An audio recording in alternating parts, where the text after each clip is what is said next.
nela.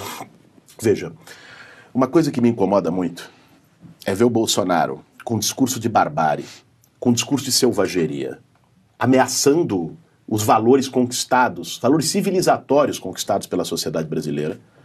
E do outro lado você vê setores da oposição dóceis, quase domesticados. Uma oposição que fica de hashtag na internet e de colóquio fechado. Não dá. Nós precisamos de uma oposição com maior combatividade. O meu esforço ao rodar o país esse ano, o esforço de muita gente no PSOL, do movimento social, da Frente Povo Sem Medo, é um esforço da gente fortalecer uma oposição que vá à rua, que vá ao embate, né, que não se intimide. Uma oposição que, quando Bolsonaro ataca, não baixa a cabeça. Porque é assim que se destroem as democracias. Né? Que sempre existiram tentações autoritárias em todas as sociedades. A diferença se essas tentações dão certo ou não é se tem uma muralha entre o desejo e o ato. Essa muralha é a resistência da sociedade.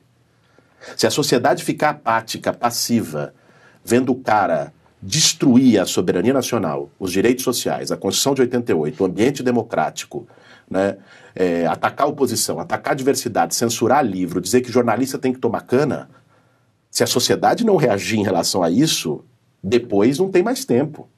Então, o que nós estamos tentando construir? Eu passei já por 19 estados brasileiros, continuei agora em setembro essa caravana, para dialogar com a juventude, com o povo nas periferias, juventude nas universidades, nos institutos federais, povo nos bairros, com movimentos sociais, a necessidade de construir um movimento mais forte de oposição ao governo. Sabe o que eu acho que foi um erro da esquerda até aqui? No primeiro semestre, sobretudo, ninguém estava preparado para lidar com a forma de agir do Bolsonaro, porque é uma forma nova. O Bolsonaro age de forma diferente de todos os governos do Brasil desde o fim da ditadura. Todo governo, quando entra, tentou construir maioria, tentou construir estabilidade, dialogar com as instituições. Se o cara erra, faz uma cagada grande, ele vai lá e recua. O Bolsonaro é o contrário. O Bolsonaro tensiona a todo momento a relação com as instituições. Não quer construir governabilidade e não quer ter maioria na sociedade. Olha que loucura. Ele não trabalha para ter maioria na sociedade, ele trabalha para excitar a minoria dele. Se tem uma polêmica, ele dobra a aposta. Ele triplica a aposta, ele é uma usina de problemas.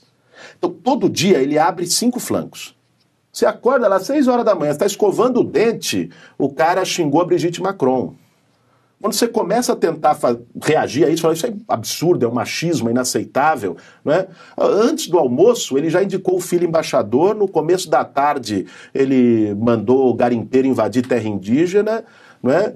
Quer dizer, no fim da tarde ele disse que a solução ambiental é cagar um dia sim, um dia não. Sabe? Ele abre um flanco a cada momento. E a esquerda ficou que nem barata tonta. Que nem biruta de aeroporto. Não só a esquerda. A oposição como todo, uma parte da sociedade brasileira, sem conseguir reagir, porque o cara a toda hora atacava. Isso não é por acaso. Isso é uma tática.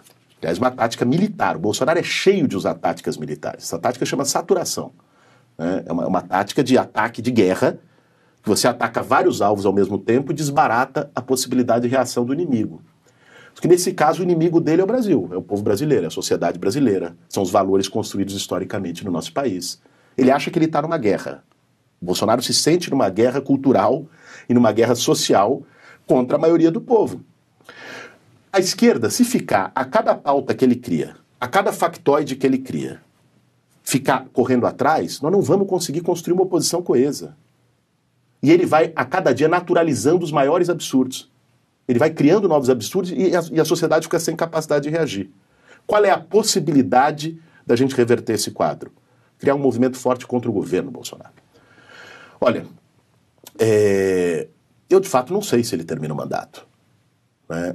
Não sei se ele termina o mandato porque nunca nós vimos um presidente derreter tanto em tão pouco tempo em termos de apoio social, porque nós estamos na recuperação econômica mais lenta da história do país.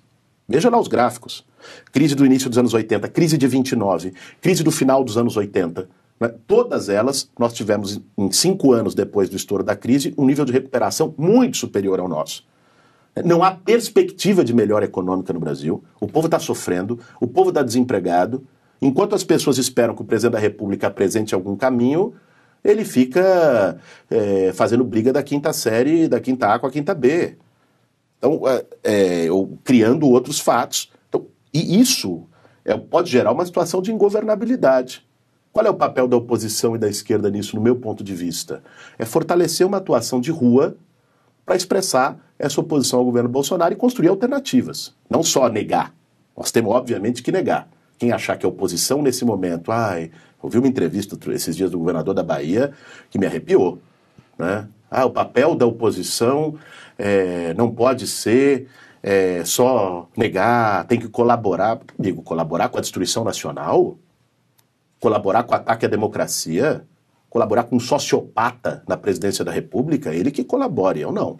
Né? Eu colaboro com um projeto solidário, humanista, de igualdade social, e isso significa derrotar o Bolsonaro.